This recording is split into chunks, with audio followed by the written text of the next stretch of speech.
All right, here we go. Ringing of the bell. We're kicking things off with the women's #1 contender shot as Veronica immediately going after Louise with some power bombs and the three amigos from Emily Parker on the other side of the ring. Give us a little history here, Robert, as we're joined by you yet again this time.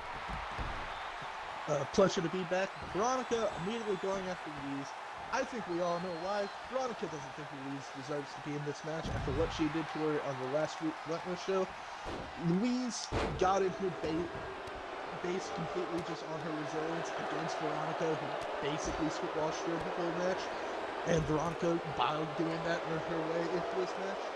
But yeah, Louise just hit a moonsault on the floor too, I should add, while you were speaking, and throwing Veronica back in the ring. But continue your train of thought. Feel free to. These women obviously were going to go after each other sometime in this match, and Veronica really couldn't wait. They're also joined by Emily Parker and Ashley Wade. Ashley Wade being a former BPW champion in her own right. Two times, exactly. Trying to climb back to the top against Lexi, as this is a #1 contender match. And we also have Emily Parker, who was a women's tag team champion as she made it into the finals with Yuki. Since then, we haven't really seen her that much, but based on that performance, it looks like she was able to get herself into this match, and hopefully she's able to make the most of her opportunity. Indeed, and very interesting to see here. As you were just saying, Yuki and Emily tag team, and Veronica with her partner from Flip and Fly, Maria. Those teams, if I'm not wrong here, like they went up against each other in the tournament, and now Emily and Veronica are fighting each other here because they probably have more history than anyone in this match, judging off of their long tag title bouts basically. I mean, they had massive opportunities for those tag titles, and now they're taking it out on each other to try to get this big opportunity for the women's championship.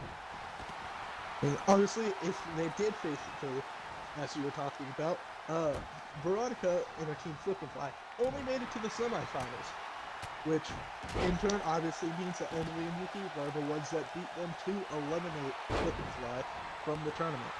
Yes. So that's definitely got to leave a sour spot in Veronica.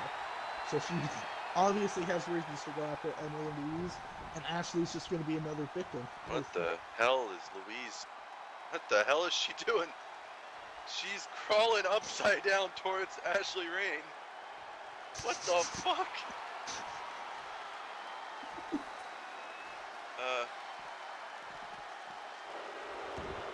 Well, wait a minute. I mean, she just flipped back over.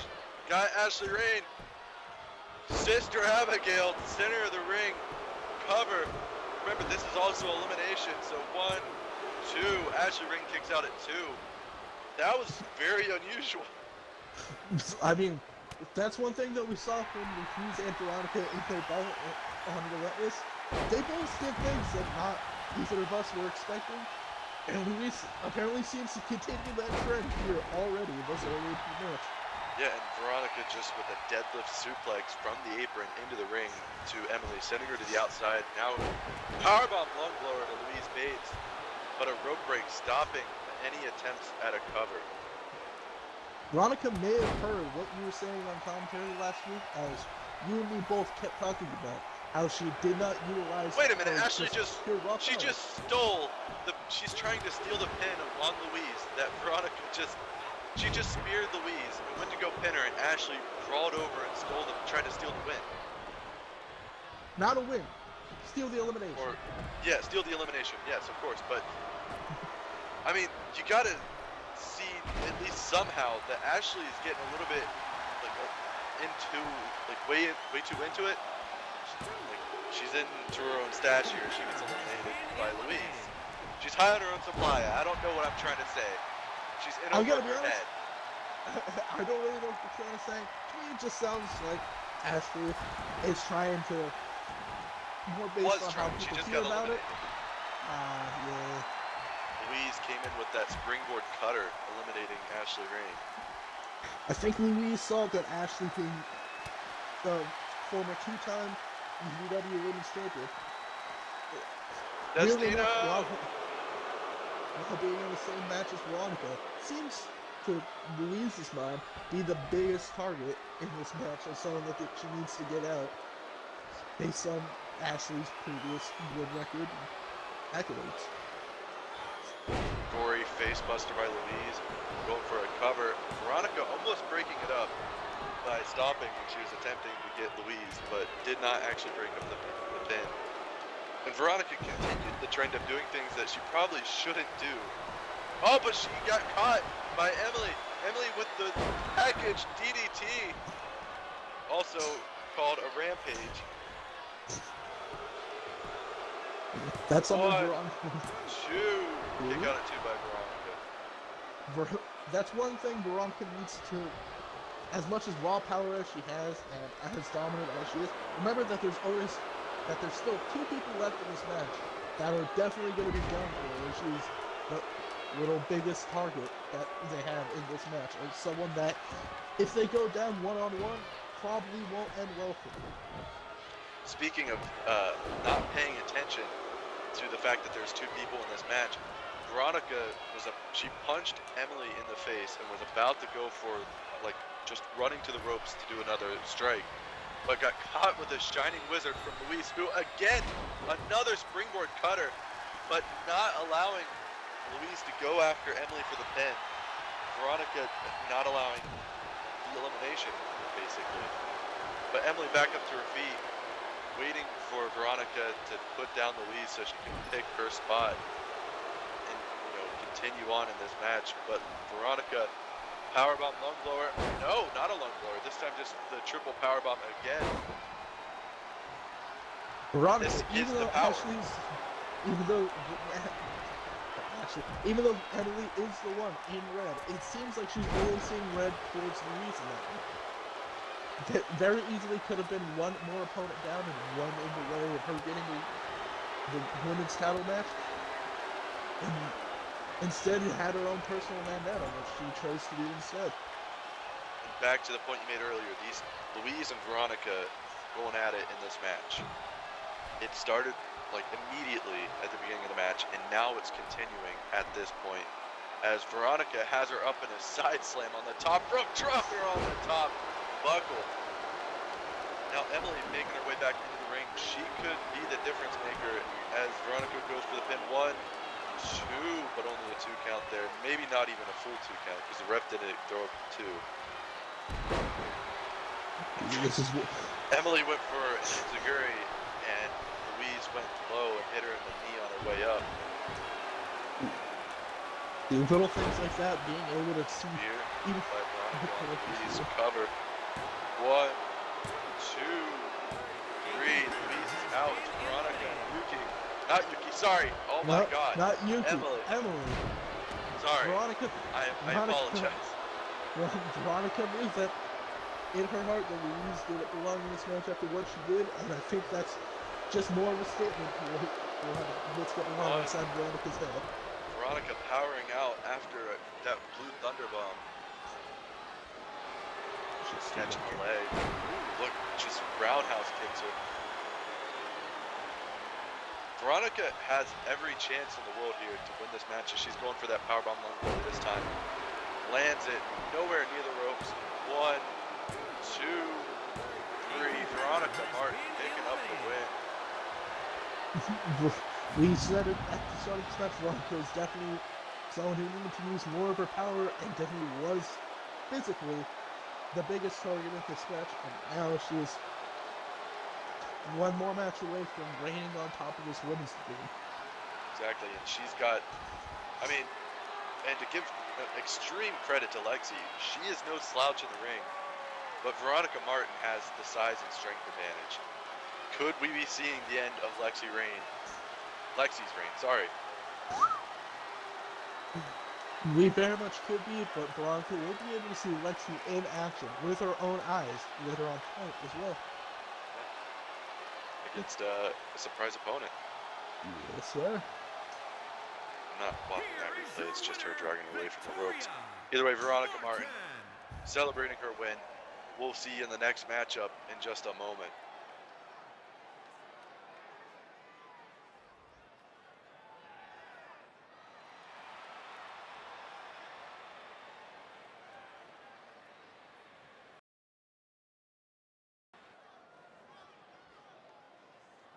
All right, we're again here for this second match, which is Roy Pierce versus JB Hayes. When was the last time JB Hayes had a match? JB Hayes had last match. I'm actually gonna go check this right now. Because I know he had a debut. It was what was it, a He had triple threat? a triple threat versus Matt Bailey and El Distribuidor. One of his opponents isn't even on the same show as him anymore. He's Yeah. had the one triple threat which El Distribuidor won, and since then hasn't been seen until tonight.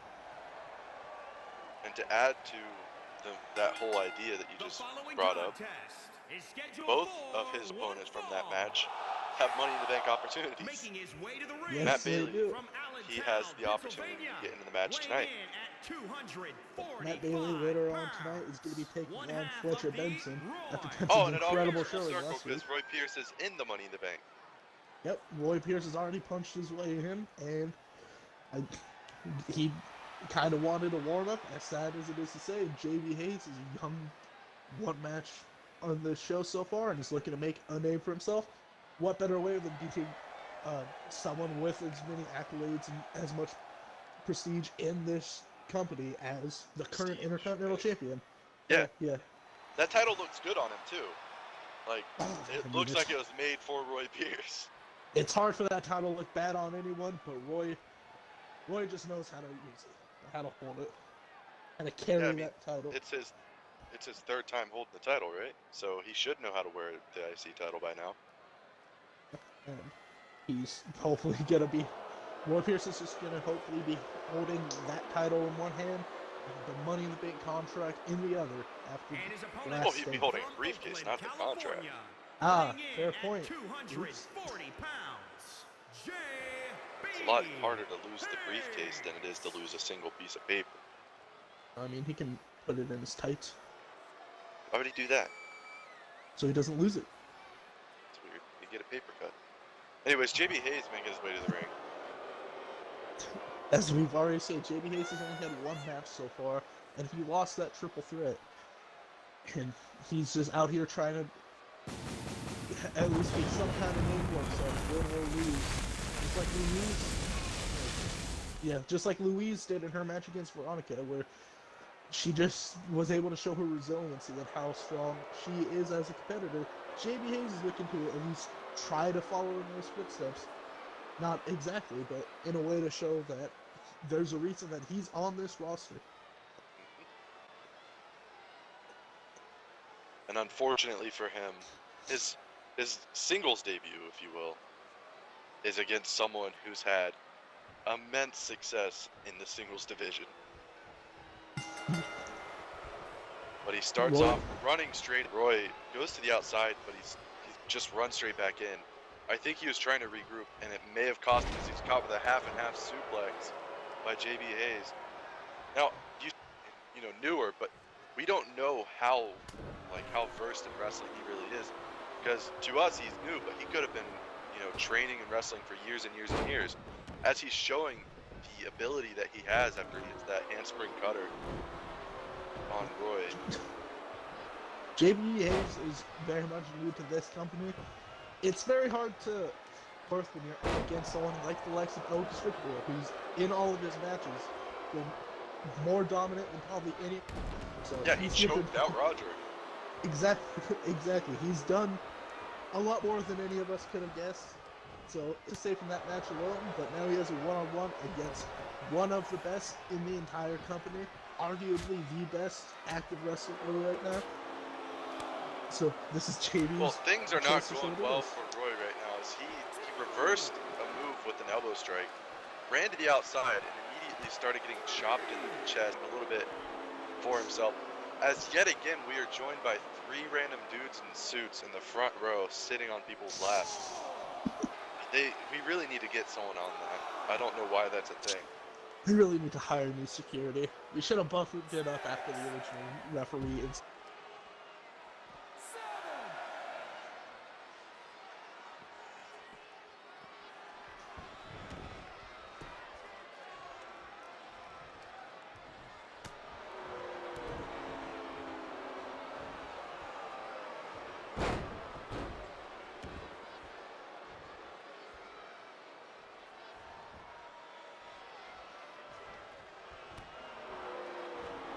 continues to follow him. Irish whip reversed by Roy, but he gets caught again with this handspring cutter.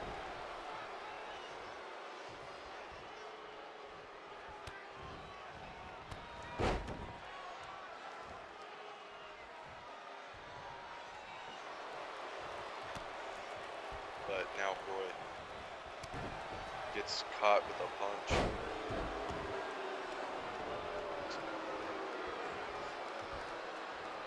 Hello. Well, we seem to be having some audio difficulties.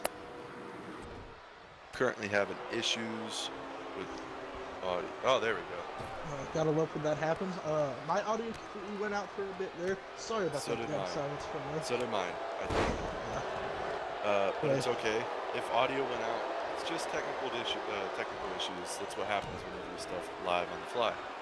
Not gonna take away from the action that you're still able to see between JB and Roy. Yeah. So JB, yeah, like I said, the last thing you heard was a handspring cutter. But Roy, with a knee to the face just now, he turned his back on JB Hayes, and that cost him. As now JB has him by the back of the neck, looking to put him on the ropes again, probably going for that handspring cutter for a third, maybe. Yeah. No, handspring into a rolling kick. That's one thing about Roy that doesn't ever go. He likes to be a showman sometimes. Yes, he does. I mean, look at how his career has gone here in VPW so far. His showmanship has gone to the point where he has insisted on, like, way too overbooked matches, like a submission Hell in a Cell match, because he wants to put on a show, but he also wants to showcase himself. Yeah, Roy, the Kimura Killer. Man, with that, if my memory's not mistaken, got it a little bit too over his head. He definitely did. I mean, he lost a submission match against Justice Stone for the Intercontinental title before Stone had to vacate it. But we're back to Roy dominating this matchup. Roy, no matter how much of a that's what he was trying to do earlier. I see what he's trying to do earlier now. When he turned his back, he wasn't turning his back because he didn't respect him. He turned his back because he was setting up for a discus clothesline. There's one thing about him, no matter how much of a showman he is, he does always seem to get his head back on straight. No matter how many knees, no matter how many hits. He does know speaking what of knees, he's doing. he went to the outside to retreat again. Even though he just did a move and he was just going out to retreat for some reason, he baited JB Hayes in and hit him with a clothesline and a knee onto, like a backbreaker. Like a backbreaker on the knee is what I was trying to get there. But either way, Roy's done little to nothing besides get beat up. Roy, 1, 2, kick out at 2. Roy definitely has underestimated JB in this match thus far. Yeah. He's finally getting shock some by on. 1, 2, kick out at 2 from Hayes. Hayes. Something he wanted to show off in his debut triple threat, but something he is able to show off against the current IC champion. Why does it sound like you got a case of the Goodness over there? I don't know. Alright, just making sure, because you sound like you were having trouble there. All good. Alright, Roy Pierce with a kick to the side of the head. DDT by JB Hayes. A little bit of payback as Roy again and again and again keeps retreating to the floor to try to get away from any possible action here. But an inverted Olympic slam on the floor by Roy, again baiting him in. Yeah, JB Hayes started this match strong enough, and it seems like he may, ironically, have been the one that's gone overconfident thus far in this match as he keeps falling for all these baits by Roy. Definitely getting suckered in over and over again because Roy keeps backing away, keeps getting slightly out of reach, and when it gets to that point, JB Hayes tries to push in, and Roy Pierce almost every single time has taken advantage of it. Roy saw how strong JB started this match and then started playing the defensive because he knew that's what was going to help him in this match to retake control. Yes. But at the moment we got a count. I can't see the ref's hands when he's counting through my monitor here. It looks like 11. But we got to count 11. It's a 20 count, so you might want to get back in the ring here. Yeah, it would suck to see this match end in a draw. Roy must have heard me, or maybe the guys in the suits mentioned that he should get in the ring. Roy very much they're back. doesn't want to use or end this match with a draw, especially leading into the pay-per-view where he's going to need as much momentum as he could possibly get. Speaking of momentum, JB Hayes did a jumping knee strike and then stomped on the face of Roy Pierce, and now Roy is bleeding, and now he's definitely pissed off because he just immediately started going as hard on the offense as possible, immediately clotheslining him into a backbreaker on the knee, and then doing a German suplex, now following up with the Rainmaker DDT. 1, 2, kick from JB Hayes. You could see the frustration, but it's mostly the anger from getting kicked in the face and busted open. Roy definitely thought this was going to be much easier of a win than it has been. It's not even guaranteed to be a win anymore at this point. But he's very mad at himself for underestimating JB and letting him get to the point where JB's kicking him in the head so hard that he's getting busted open. You really have the giggles, don't you? It's just an after everything I said. What the hell was... Okay. Roy apparently went for a barrel roll, and JB Hayes moved out of the way. I'm not sure how that happened. He was sitting down in the corner. But okay. Pele kick by JB, now going for a cover. 1, 2, 3. JB Hayes just picked up a win against the Intercontinental Champ with that Pele kick. JB Hayes is definitely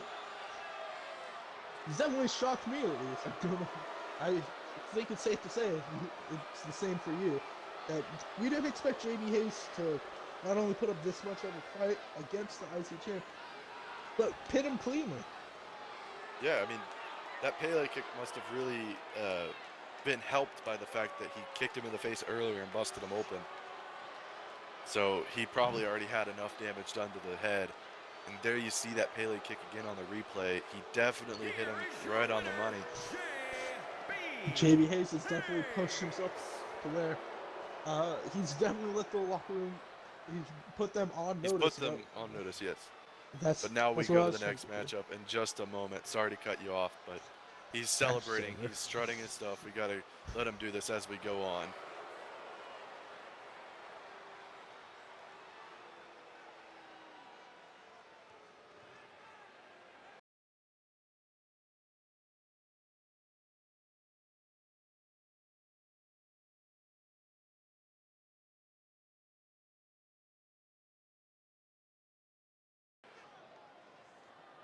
All right, we're back again for the third match here as Lexi Monez takes on a mystery opponent.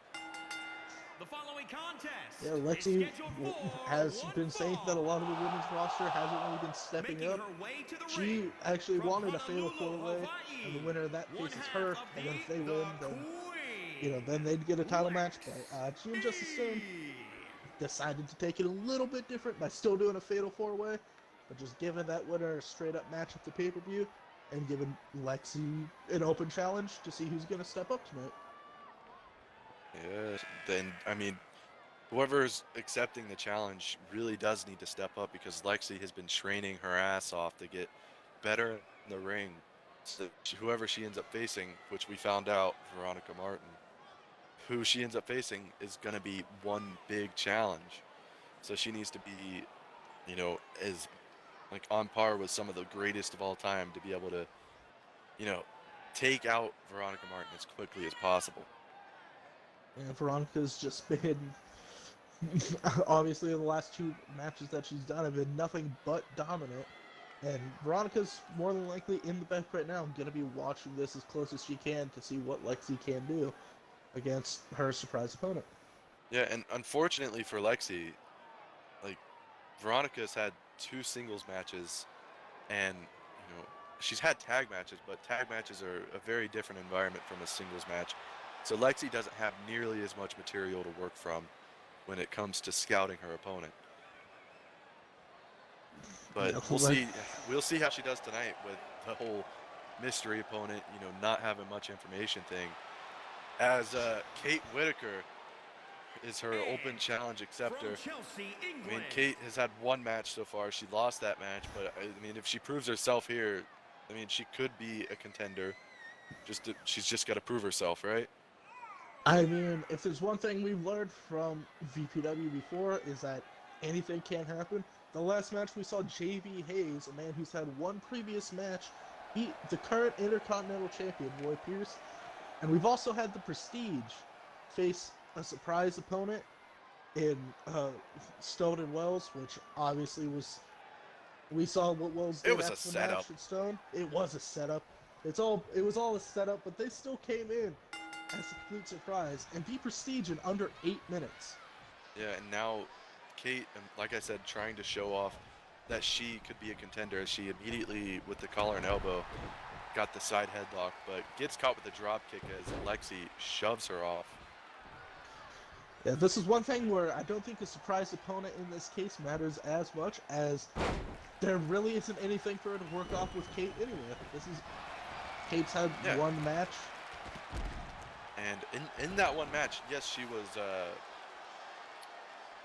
was great in that one match, but that's one opponent in one random time. It could have been a completely different story if it was someone like Lexi in that match. We don't know what Kate has been doing behind the scenes since that match, and I just hope that Lexi does exactly what Roy did not, and does not take this opponent she doesn't know well too lightly, or we could see a similar result. Yeah, we're getting a lot of back and forth on the outside between Lexi and Kate, but Kate gets caught with a side suplex release, thrown into the apron for a brief second there, now into the steps, but she just barely misses the steps on her way over. Lexi, for some reason, thinking that this is it's going to be a 10 count, as she tries to get over to, wait a minute, I'm confused. She got back in the ring, oh, I'm so confused. They're playing Ring Around the Rosie and mixing up my head. Kate went for a flatliner, but oh my god! Lexi just dropped her on her head with a dragon suplex. She grabbed her like she was gonna go for a flatliner, and she got reversed with an elbow and then flipped over onto her head. I have never seen that before. She's definitely not taking Kate lightly at all, not knowing much about her in general before this match. And after this match, I hope that Kate's okay. I really hope she is too, because as soon as she landed on the mat, she bounced. So I feel very oh my, what is Lexi doing now? A deadlift off the apron, exploder suplex back into the ring. Kate might not be okay. Half Nelson suplex, dropping her on her neck again. Jesus There's one Christ. thing we know from head injuries: a bounce is not a good sign. No, flatliner by Kate now. She did finally get the flatliner, but you gotta wonder how much damage has actually been done to the head and neck of Kate. You gotta wonder if Kate even knows where she is at this point, or if she's just trying to literally survive. Yeah, I mean, she definitely was doing whatever she could. She tried to throw a forearm, and that wasn't working for her. And I mean, she got back in the ring, but Lexi's back up to her feet already. Throws her into the corner. Back elbow by Kate. Oh, your side effect. I was trying to say Uranagi because that's what it is, but it's a sit-out Uranagi. Picking Lexi up. Fisherman Buster. What are your thoughts on how this is going, Robert? I mean, Lexi definitely did not come into this match. Swanton bomb by Kate Whitaker. She didn't come into this match expecting to take anyone lightly, and definitely has shown Kate the reason why she's the champion. She's not showing any mercy. Very much not showing the mercy, as well as Kate is, after getting dropped on her neck a few times, she's decided to fight back as much as she can. It's you either live or you die in this case. And now Alabama slammed by Kate Whitaker, now going for the pin. 1, 2, kick out at 2 by Lexi. I mean, Kate, she could literally get dropped on her head at any point in this match, and it could be over for her. By the looks of some of what's happened since then, she's already completely out of them. She's just attacking a blur at this point in her eyes. Speaking of blurs, Lexi seems to be in a bit of a blur right now. She rotates her head over and over again because she's just waiting for Kate to do something, and Kate just throws her back in the ring. So Kate grabs her in a front face lock on the inside. Lexi reverses, slapping the wrist. There's the Black Mass kick with the cover. Center of the ring, 1, 2. Kick out at 2 from Kate. The Black Mass kick has been extremely effective for Lexi in almost every scenario. So it's very surprising to me that didn't end the match right there. Kate goes for a pin. 1. Only 1. Black Mass Hit has been a very strong move throughout all BBW for those who've used it. Kate... Corey neckbreaker from Kate Whitaker, now going for the cover. 1, 2, got it 2 from Lexi again. That's another maneuver that you don't see competitors use very often, the gory neckbreaker, which is a very strong maneuver, and it does damage to both your knees and your neck, and I'm surprised more people don't use it. It's something that I've lost my complete train of thought. My head's as gone as Kate is at this point. Well, speaking of so Kate, Lexi just narrowly missed a grapple attempt and got caught with a super kick. And Lexi's not looking too well so far at this point, I should say, as Kate is keeping up on the offense. I think she's got her senses back here and can finally see who she's attacking, but Lexi catches it with a forearm and a second one. Duck under, Pele kick onto Kate Whitaker. Now she went to go grab her, but Kate misses the boot to the gut, sends her into the corner. What is Lexi gonna do here? I'm not too sure. Boot to the face. Wait a minute. Oh, moonsault from the bottom rope.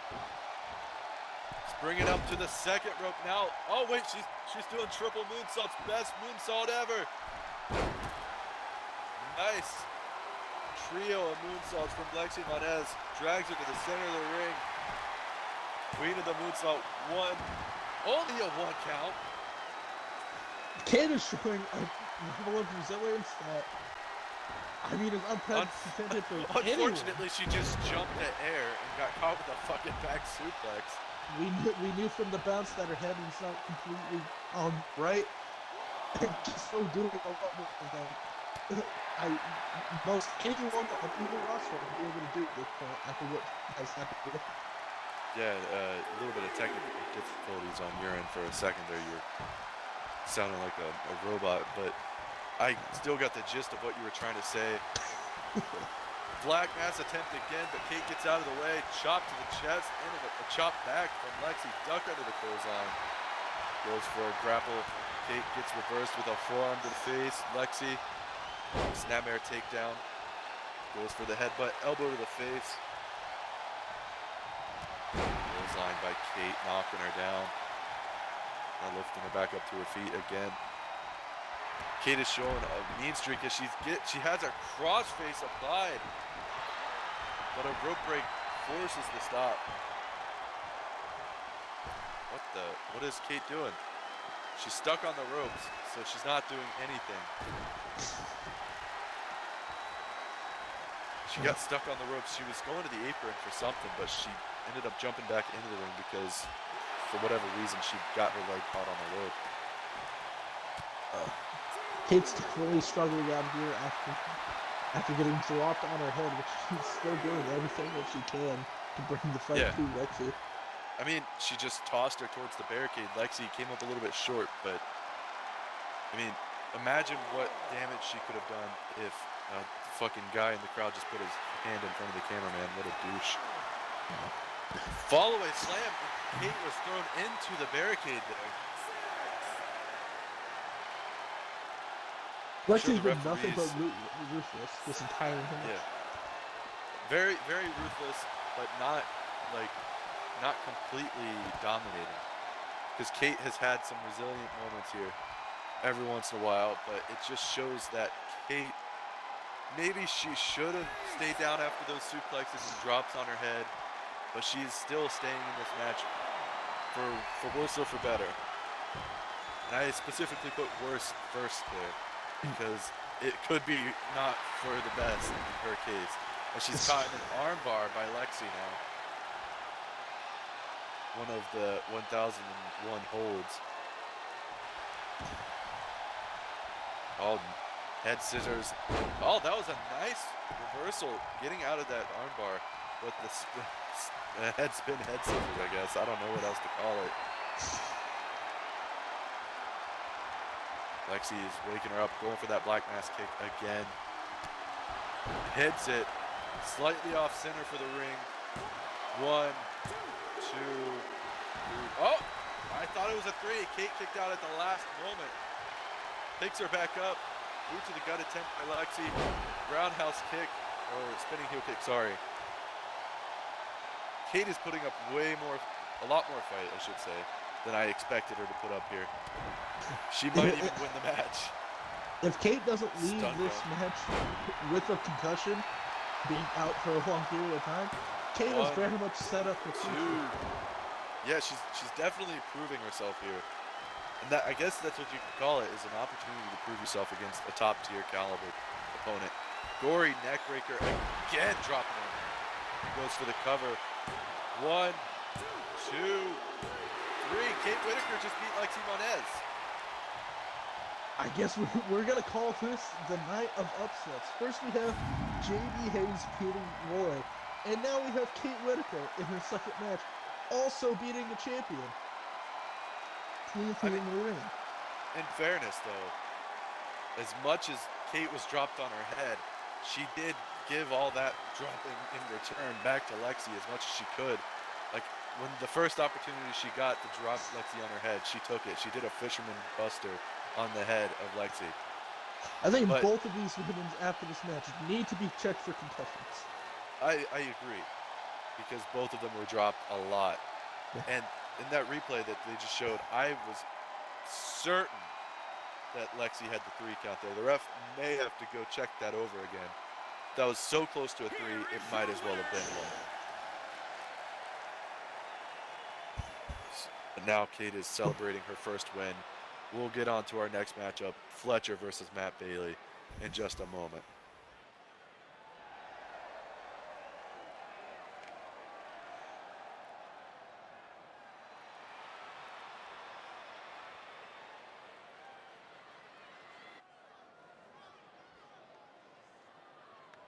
All right, we are back again. I know that's my intro for each match, but, you know, I got to cue up the boys in the back so that they understand what's going on. And now we have our semi-main event, Fletcher Benson versus Matt Bailey.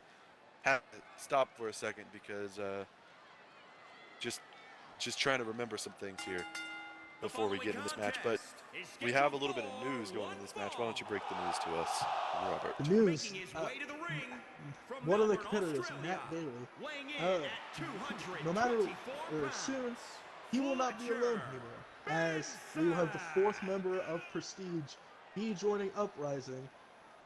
Enzo San Martino is going to be accompanying Matt Bailey to the ring, and vice versa pretty soon.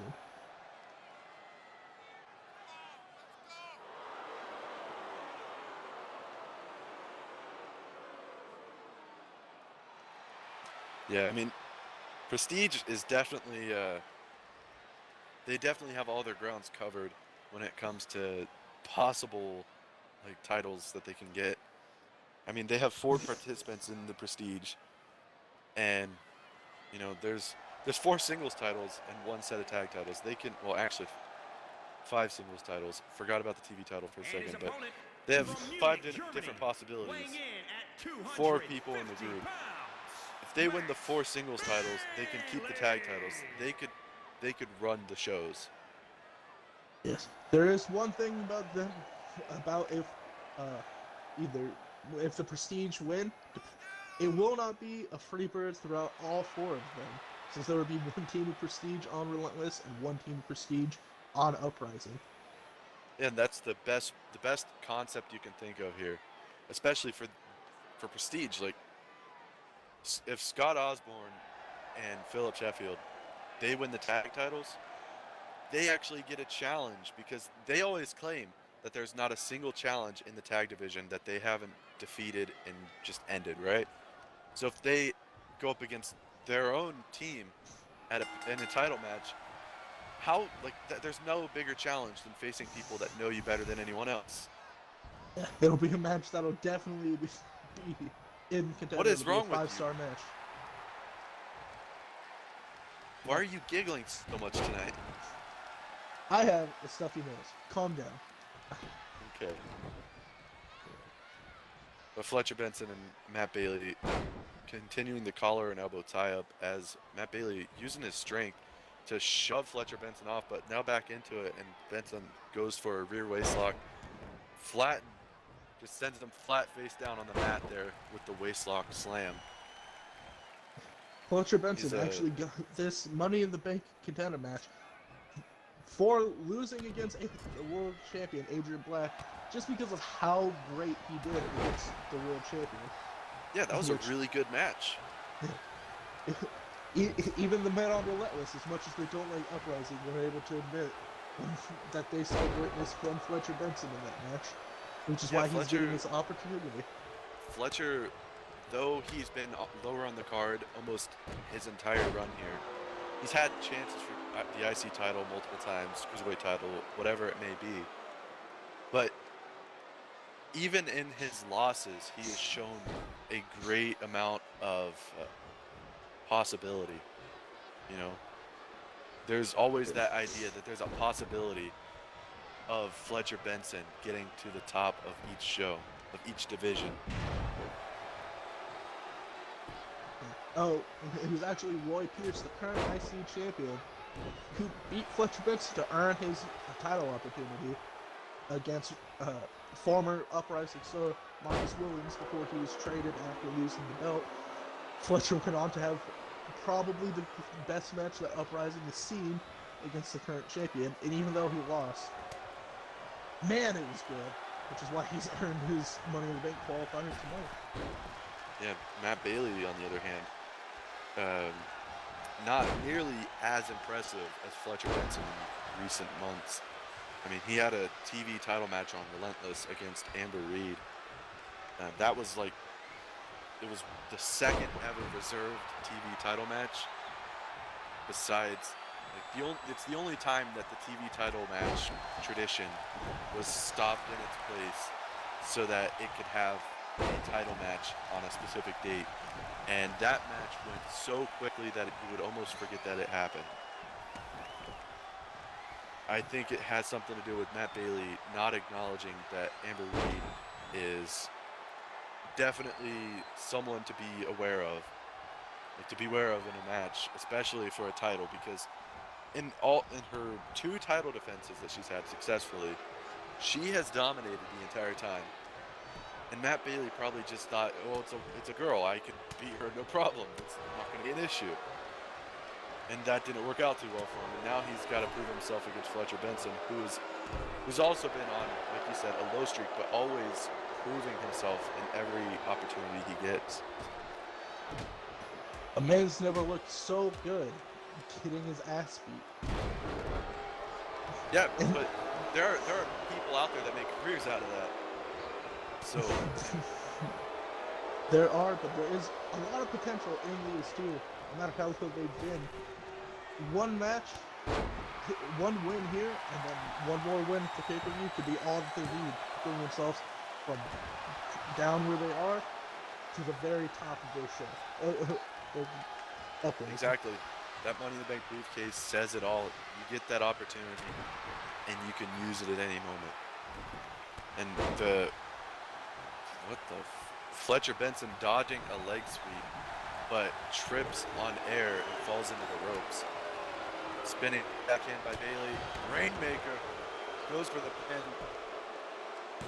1, 2, 3. It's over. Matt Bailey just beat Fletcher Benson. Talk about a night of upsets after Fletcher Benson is one of the best matches we've seen against Adrian Black. Loses a lot quicker than most people would expect from Matt Bailey.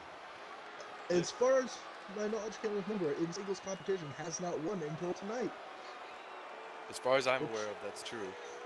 Which seems to be a trend for this show, as he is now the third straight person to win their first match tonight. And against third straight person to be basically on commentary, talked down on the entire time just to win the match. But we're going to get on to our main event. Joe Blade versus Demarcus Jackson making his debut.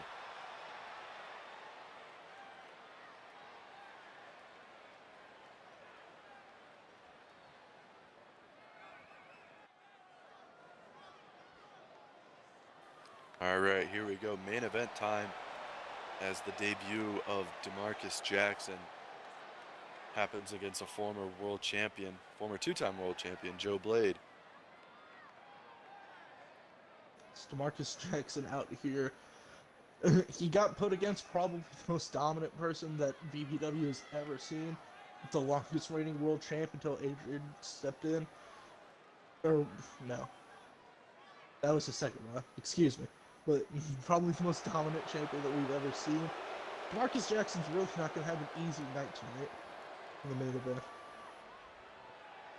Demarcus Jackson rising up backwards like a spooky little weirdo. The following contest is scheduled for one fall. Making his way out Making his with way a lot to of the smoke from and Houston, Texas. smoking candles here. Weighing in I at mean, 218 the term pounds, smoke and mirrors the could be what's going on here. D. Where it's all like, it's literally smoke to cover the fact that maybe he just isn't ready for this. I mean, Demarcus, even though his entrance might be a little bit weird, as you said, by calling him a spooky little weirdo, I don't think he would have been signed if the BPW upper people, since he's still not on a brand at all, I don't think he would have been signed to the company if they didn't see something in him from wherever else he's been around. I mean, I guess you're right.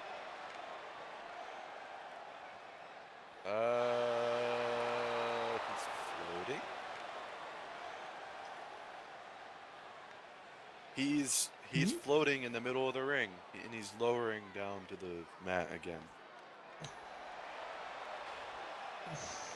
Spooky little weirdos.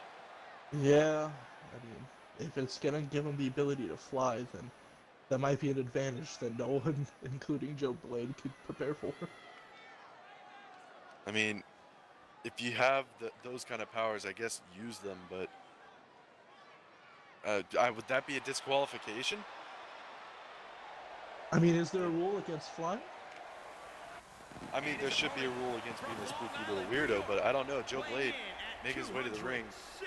This is his first match since his loss at the pay-per-view, right? Yes, Joe Blade has been off with a concussion after what Adrian did to him to take the world title. There's something about Joe Blade, though, that we've seen a lot tonight is people underestimating their opponents, as we've had 3 people get their first wins on Uprising, or just in general, against pretty high-ranking people.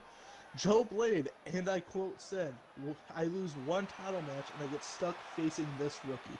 The disrespect." End quote.